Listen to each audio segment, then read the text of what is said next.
Assalamualaikum warahmatullahi wabarakatuh.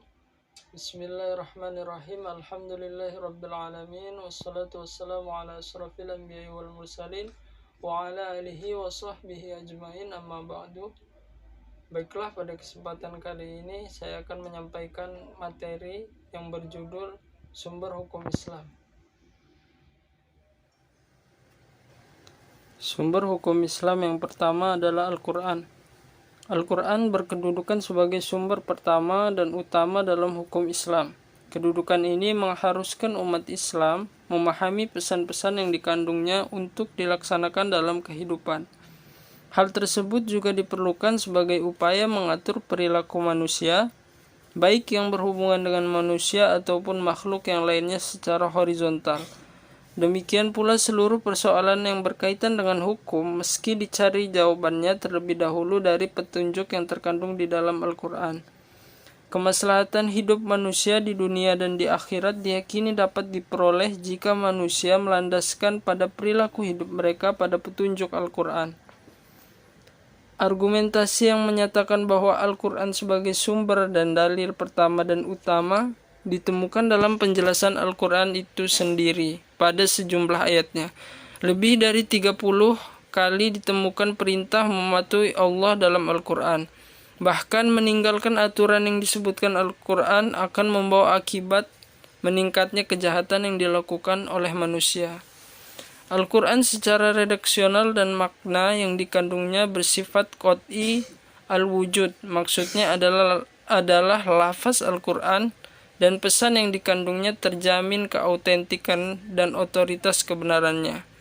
Keautentikan itu terjamin karena transformasi periwayatannya secara keseluruhan mencapai tingkat mutawatir.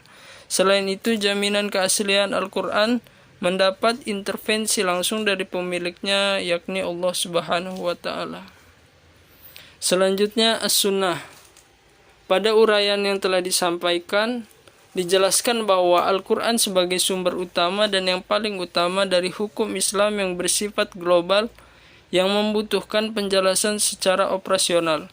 Nabi Muhammad SAW sebagai penyampai ajaran Al-Quran diberi otoritas oleh Tuhan untuk menjelaskan lebih lanjut apa yang telah diwahyukan kepadanya.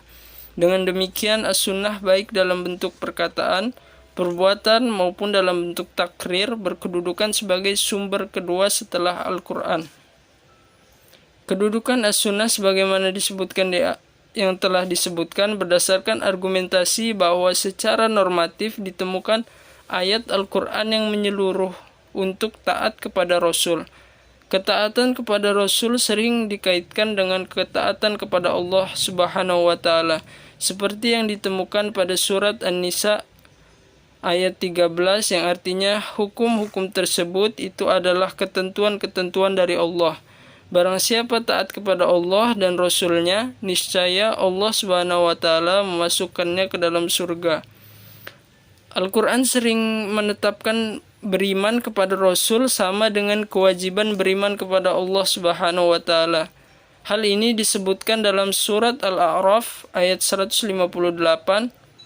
Penegasan Al-Quran juga menyebutkan bahwa perbuatan Rasul berdasarkan wahyu yang diturunkan kepadanya, seperti yang disebutkan dalam surat An-Najm ayat 3 yang artinya, dan tidaklah diucapkannya itu Al-Quran menurut kemauan hawa nafsunya. Selanjutnya, akal dan proyeksi ijtihad. Pengertian akal. Akal ialah menurut Al-Quran, lebih khususnya menurut pengertian pra-Islam, yaitu bahwa memerhatikan alam sekitar dengan otak, yang dimana otak adalah organ tubuh akal. Artinya akal itu sendiri terdapat di dalam otak seseorang yang digunakan untuk berpikir, dan berdasarkan pemikiran itu maka lahirlah suatu ide atau gagasan mengenai suatu masalah yang dipikirkan. Sebagaimana telah kita ketahui bahwa Allah Subhanahu wa Ta'ala menciptakan manusia berbeda berdasarkan akalnya dengan makhluk hidup lainnya seperti hewan dan tumbuhan. Berdasarkan perspektif Islam, peran akan peran akal dibagi dua, yaitu pertama, memahami nilai-nilai ajaran agama. Apabila ada doktrin yang kurang jelas, akal akan merumuskan pelaksanaannya. Adapun ketika sebuah doktrin agama memiliki nilai-nilai sosial, akal bertugas menerjemahkan dalam konteks kehidupan kekinian, bukan untuk mengubah doktrin, melainkan menemukan pelaksanaan doktrin. Yang kedua, akal bertugas memilih dan menyeleksi doktrin agama. Terkadang ada doktrin agama yang temporer, yakni Madaniyah, dan doktrin agama yang selalu kontemporer, yakni Makkiyah. Terkait hal ini, akal bertugas untuk memilih kemungkinan terbaik pelaksanaannya. Selanjutnya, proyeksi ijtihad. Ijtihad menurut bahasa berarti usaha yang keras dan bersungguh-sungguh. Sedangkan pengertiannya dari segi istilah, ijtihad ialah berusaha menetapkan hukum terhadap masalah yang belum ada ketentuan. Berdasarkan segi istilah, ijtihad ialah berusaha menetapkan hukum terhadap masalah yang belum ada ketetapan hukumnya dalam Al-Quran dan hadis, yang dilakukan dengan secara cermat dan pikiran yang murni serta berpedoman pada aturan penetapan hukum yang benar. Rujukan ijtihad tetap pada Al-Quran dan hadis, dalam arti bahwa penetapan hukum ijtihad tidak boleh bertentangan dengan ayat-ayat Allah Subhanahu wa Ta'ala atau ajaran Rasulullah Shallallahu Alaihi Wasallam. Orang-orang yang berijtihad disebut mujtahid. Antara mujtahid yang satu dengan mujtahid yang lainnya dalam menetapkan perkara yang belum ada ketentuan hukumnya dalam Al-Quran mungkin akan berbeda dalam memberikan penetapan hukum. Ada pendapat yang satu benar dan yang lain menjadi salah. Hal ini akan menjadi penilaian yang memengaruhi hukum. Ijtihad menjadi sumber hukum Islam yang ketiga. Boleh dilakukan oleh siapa saja yang memiliki persyaratan minimal seperti memahami mafhum ayat atau hadis, memiliki atau menguasai ilmu alat seperti nahwu sorof, mengetahui latar belakang suatu ayat atau hadis, luas pemahamannya terhadap pengetahuan Islam, memiliki loyalitas yang tinggi terhadap agama, dan lain-lain.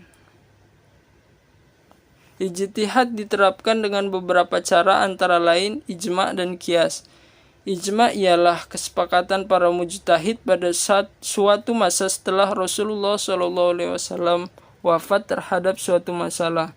Sedangkan qiyas ialah menetapkan hukum dengan cara menghubungkan suatu perkara yang sudah ada ketetapan hukumnya terhadap masalah lain yang dihadapi dan belum ada ketetapan hukumnya. Sedang antara keduanya sama-sama memiliki sebab yang bisa disepadankan. Demikianlah apa yang dapat saya sampaikan, lebih dan kurangnya mohon maaf. Wallahul muwaffiq ila aqwamit thoriq. Wassalamualaikum warahmatullahi wabarakatuh.